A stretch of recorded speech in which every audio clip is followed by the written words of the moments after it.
Good morning, everybody. It is 3 a.m. This is Food for Thought, Thoughts If It Were You by Neo Gentrix. We're going to try something totally new here. I'm actually going to do 3 different podcasts today. I'm going to go ahead and record them all now. And I am going to release them one after the other, a little bit at a time today, okay? Now, while it sounds like my voice is a little out of it, keep in mind there's a lot of stuff going on, especially in Houston, with the weather, weird weather phenomenons, and now that new African dust coming over. And while I don't have allergy issues, it does cause issues with your breathing and such, okay? So keep that in mind and pray for me and my family, okay? And I will be continuing to pray for everyone else who's affected by this as well, okay? So before we begin, one of the things I'm going to go ahead and talk about today is sugar and diet. That's what this podcast is going to be. We're going to follow that up with a podcast on fats, so you can know which ones are good, which ones are bad, why they're, whether or not you should be eating them or not. And then I'm going to cover what the difference is between cooking with fats and oils, okay? After that, we only have 3 more topics left to cover, and we'll be done with the nutrition section for a while, okay? Now, we're going to go ahead and pick it up where I left off with sugar and diets. Now, the last time we had covered sugars and the different kinds of sugars they were, complex and simple, okay? And we already know that sugars are carbohydrates that have a short chain. They're generally cylindrical in shape, and they have a sweet taste, okay? They're usually found in almost everything we eat in one form or another to different varying levels, all right? Sugars, or as we already know them as simple carbohydrates, also consist of single sugar units, the monosaccharide glucose, fructose, or galactose, or even double sugar units known as disaccharides, like sucrose and lactose, okay? And the reason I brought this up is for for this increase of, how do I put it? The amount of sugar that we have in our diets is rising, and dietary fats were linked to heart disease, obesity, and high blood pressure a couple years back. So food manufacturers had to respond by replacing the fat with sugars in many products, okay? In addition, evolution has of man moving forward, and I'm not saying evolution's real, to like sugar, both to ensure that we have enough energy in our diet, and because fructose, a component of sugar, helps us to store fat, it was an important advantage when the food was scarce. So it's a good thing to have. Okay, so we're going to take a short break, and then I'm going to talk about how your metabolism is affected by sugar, okay?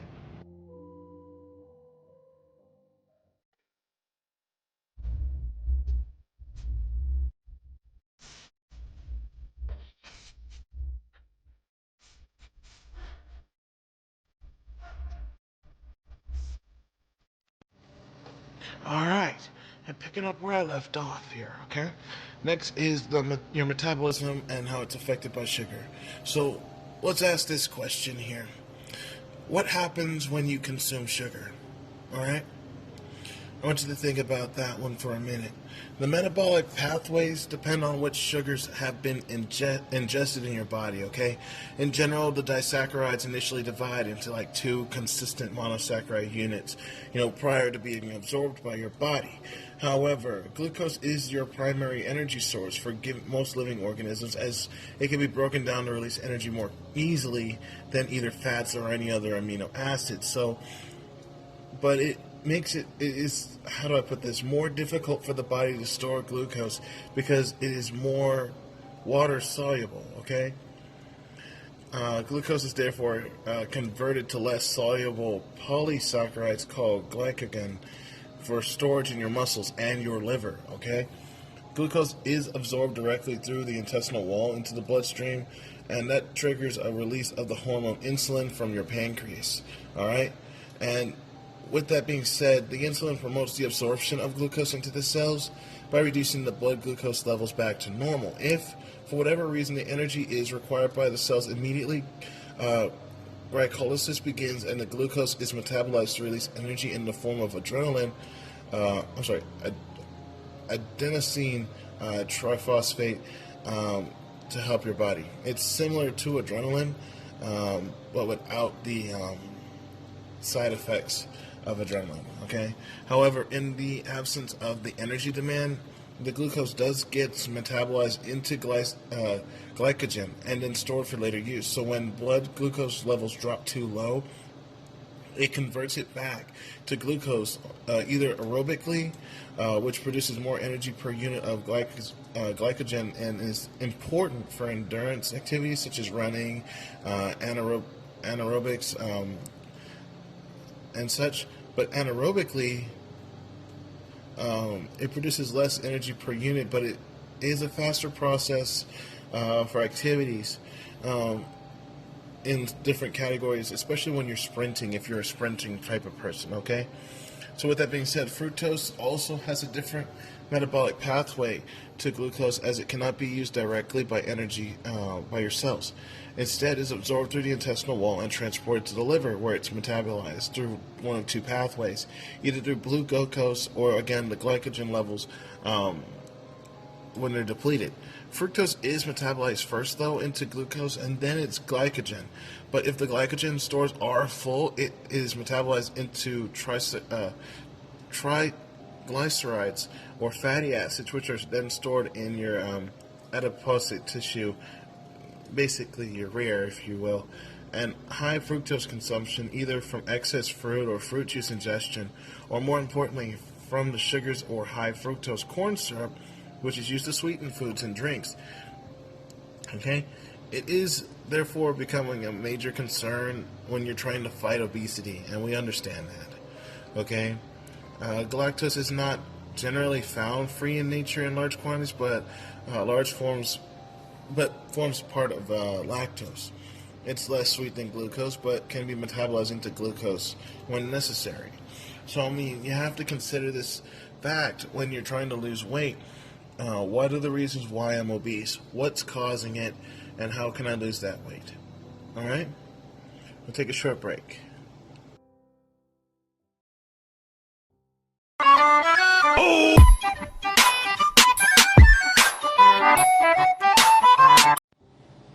So, we're back, and I want to go ahead and cover sugar and health, okay?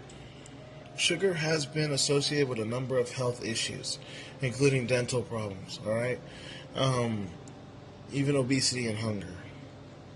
When it comes down to dental problems, extrinsic or added sugar is known to contribute to the development of dental caries, tooth decay, particularly in children, adolescents, and even the elderly. And in societies where sugar consumption is less than 60 grams per person per day, those are rare. And it led the UK to set a proposed guideline that the average intake of extrinsic sugar should not exceed 60 grams, or 10% of your dietary energy per day. And with that being said, this brings up obesity. Sugar contributes to weight gain in a lot of different ways. And like I said before, it provides calories of energy per gram, 4 of them to be exact, and with no additional nutrients. So in addition, the very reason that we evolved to like sugar is that it encourages fat storages, which is great if you live in a cold area, but not normally. Not only does excess sugar get stored as fat, anything else we eat at the same time tends to get stored there too. So try not to eat a huge amount of sugar in a short time frame and then expect to eat regular food. This wouldn't be so bad if we didn't have that much sugar in our diets, but almost everything we eat has sugar added to it to make it taste good. Okay? And with that being said, I want to bring up hunger. Like I said before, ingesting sugar has little effect on how hungry we actually feel. Absorption of glucose causes the release of insulin, which then forces the glucose in your cells. Okay? This rapidly reduces your blood sugar levels and leaves you feeling hungry again. And in addition, fructose inhibits the release of hormone leptin, which tells the brain that you're full. So in the absence of the leptin signal, you never actually feel full. So we are not prompted to just basically stop eating, and it's not good, okay? The worst thing that can happen is insulin resistance. Ingestion of glucose or the glucose portion of sucrose causes the pancreas to release insulin into the bloodstream, which facilitates the absorption of glucose into cells. If there is a continued high glucose intake, cells become resistant to the effect of insulin and need more and more to trigger the glucose absorption. Therefore, the pancreas releases more insulin in order to maintain your glucose regulation. In an insulin-resistant person, high blood insulin levels combined with a fairly normal blood glucose level is not healthy. Insulin has an additional role in fat metabolism, promoting the synthesis of fatty acids in the liver, and when the glycogen stores are full, and inhibiting the breakdown of fat in adipose tissue when energy is required, it does cause high insulin levels. So with that, it's understood that high insulin levels can contribute to obesity. Alright? Sorry, having a hard time breathing.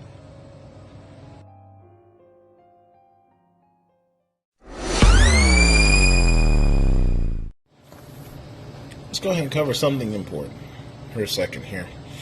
Metabolic syndrome. It is related to sugars, so I might as well cover it. It is it's under the umbrella term that it covers a cluster of conditions, including obesity, a large waist size, high blood levels, low HDL cholesterol levels, insulin resistance, and high blood pressure.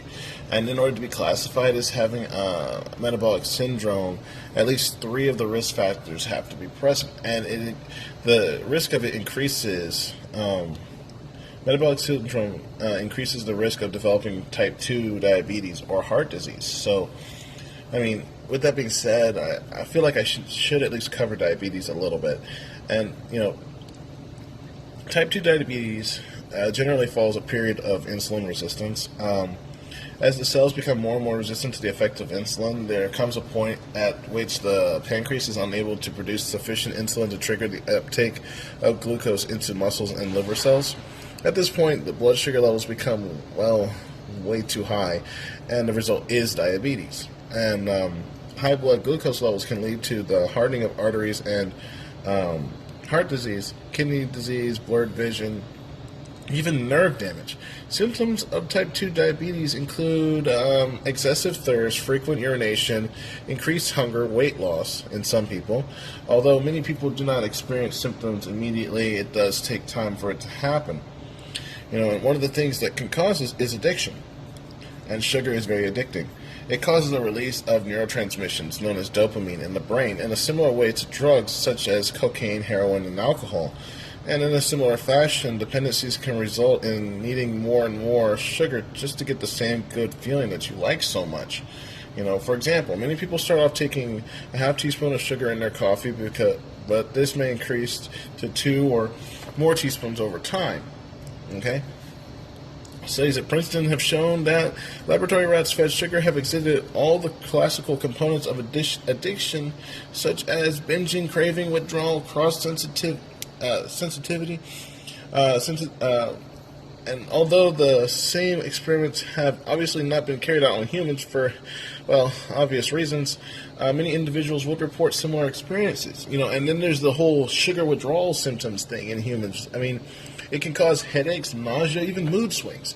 And while in some people it does cause a lack of concentration and the shakes, these will only last for a short while, and they can be lessened by slowly reducing sugar intake rather than cutting it off completely all at once.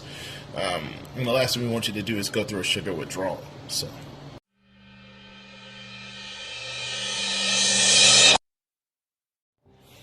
Okay, so let's go ahead and consider a thought here. Would you ever consider sugar as a white deadly poison? I know it sounds like a weird question, but apparently Robert Lustig did back in 2009, and he's a leading expert in child obesity at the University of California, located at the San Francisco School of Medicine. He gave a lecture entitled Sugar, the Bitter Truth, in which he claims that sugar, irrespective of the calories, is a poison in its own right. Now, while this view does seem a bit extreme, there was a lot of evidence that supported the argument and promoted the idea that moderation may well be the best approach to our sugar intake. Unfortunately, our dependence on processed foods and drinks makes this difficult to achieve, but it is still an effort worth making. So, while we're on that topic, let's go ahead and consider giving up sugar, okay? In 2002, the World Health Organization recommended that sugar should account for no more than 10% of dietary calorie requirements, which works out around 50 grams per day for a person of average weight. However, those same said guidelines issued by WHO in 2014 revised this to recommend that sugar should make up less than 10% of the total calorie intake, with 5% being the target. However, reducing the amount of sugar in our diets, or even giving up on it altogether, is technically easier said than done. I mean, it's due to the amount of hidden sugars in the food that we eat, you know? And if you do intend to give it up, you will need to be determined to succeed in reducing or giving up sugar. But here are a number of things that you could do to help with that. First off, read the label. Anything that ends in OSE is definitely out, as they are most likely syrups, honeys, fruit, juice concentrates, etc. Start preparing food yourself. Okay, processed food of any sort, even savory foods, will contain sugar. Watch out for the amount of fruit you consume. Fruit is a great source of vitamins and fiber, but they also contain fructose. So get in the habit of visualizing spoonfuls of sugar every time you look at an apple.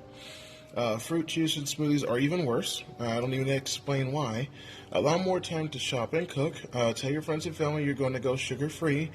Throw out the forbidden foods so you can resist night cravings. No alcohol whatsoever. I know, that one must suck.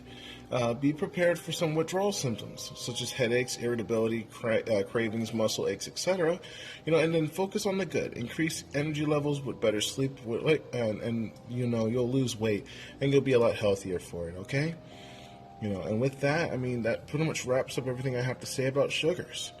I'm going to go ahead and end this podcast right here, and I hope you guys have a great rest of your day, and I thank you for listening. Look forward to the next 2 podcasts coming out later today. Like I said before, the next one will be on fats, and then after that, cooking fats and oils. All right? Enjoy the rest of your day. Oh!